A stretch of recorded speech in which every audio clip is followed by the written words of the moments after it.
CBS 뉴스는 CBS 홈페이지 cbs.co.kr이나 노코뉴스 홈페이지 노코뉴스.co.kr, 스마트폰 애플리케이션과 팟캐스트를 통해 다시 보고 들으실 수 있습니다. 부산 소식입니다. 가덕신공항 사업이 현대건설의 철수 이후 5개월째 표류하고 있습니다.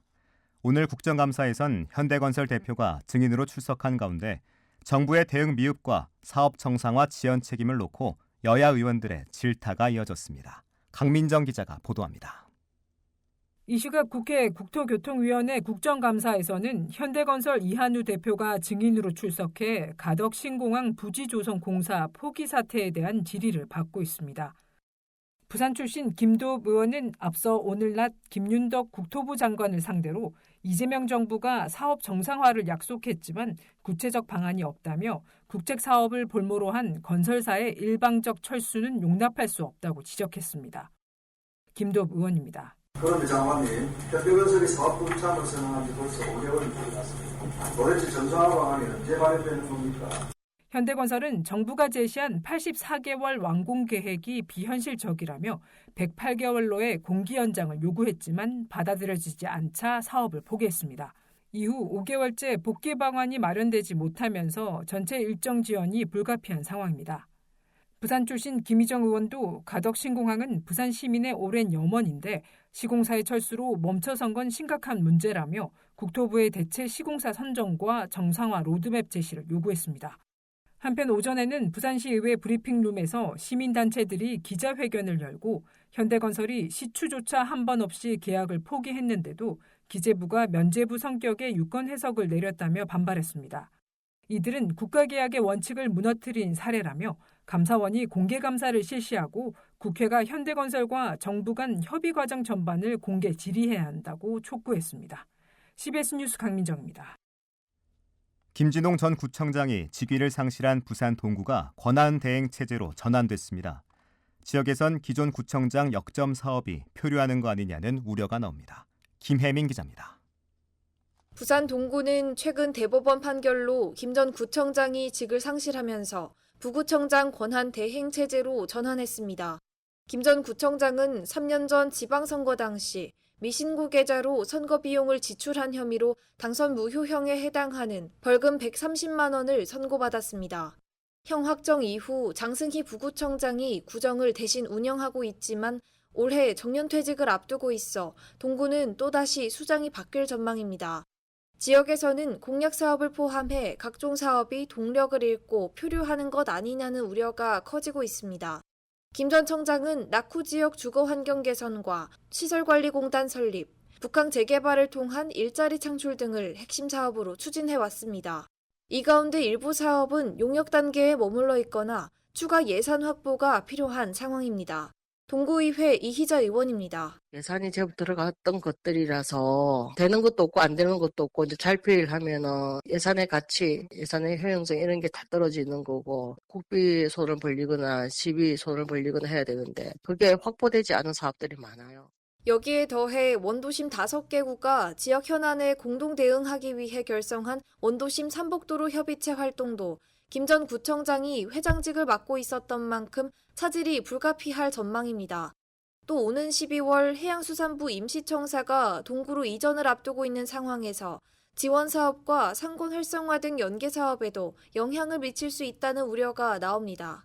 동구는 기존 사업을 최대한 중단 없이 진행한다는 입장이지만 사업 차질과 행정 공백은 불가피할 전망입니다. CBS 뉴스 김혜민입니다. 부산이 이제 영화 속 도시에서 영화를 부르는 도시로 거듭나고 있습니다. 부산 영상위원회 로케이션 인센티브 지원 사업이 150편을 돌파하며 세계 감독들의 카메라가 부산을 향하고 있습니다. 보도에 김혜경 기자입니다. 1,000만 관객을 동원한 영화 부산행과 국제시장, 세계적인 거장인 고레에다 히로카즈 감독의 작품 브로커와 박찬욱 감독의 헤어질 결심까지 이 작품들에는 공통점이 있습니다. 바로 부산영상위원회, 부산 로케이션 인센티브의 지원을 받았다는 점입니다. 2009년 시작한 이 사업은 부산에서 일정 회차 이상을 촬영하면 숙박비, 식비, 유류비 등을 지원하는 제도입니다. 그동안 지원받은 작품만 150편이 넘습니다. 지난해에는 3억 원 규모로 작품 12개를 지원했습니다.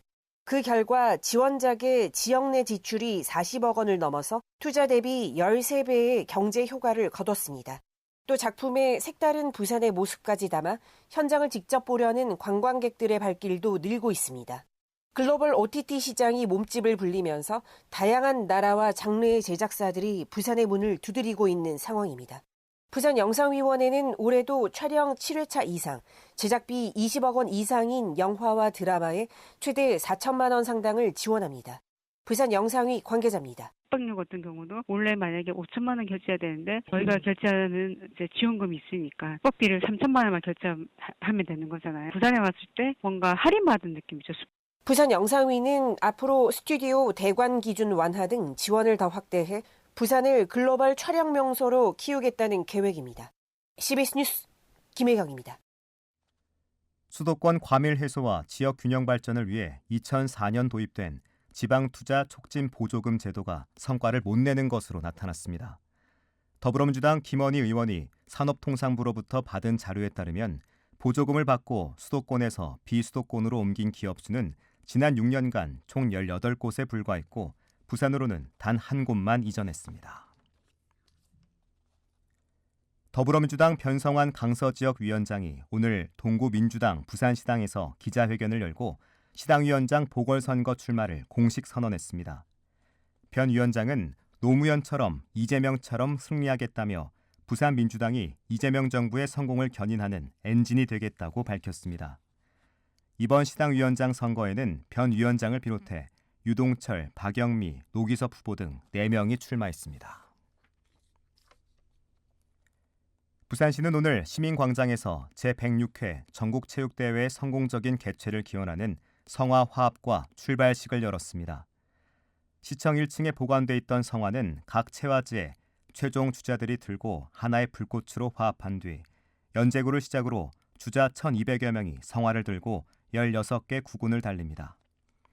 성화 봉숭 첫 주자는 권중현 원로체육인이 맡아 부산체육의 전통성을 강조했고 이어 차세대 체육인을 대표하는 중학교 3학년 육상 선수 이건호 선수가 도전의 메시지를 전했습니다.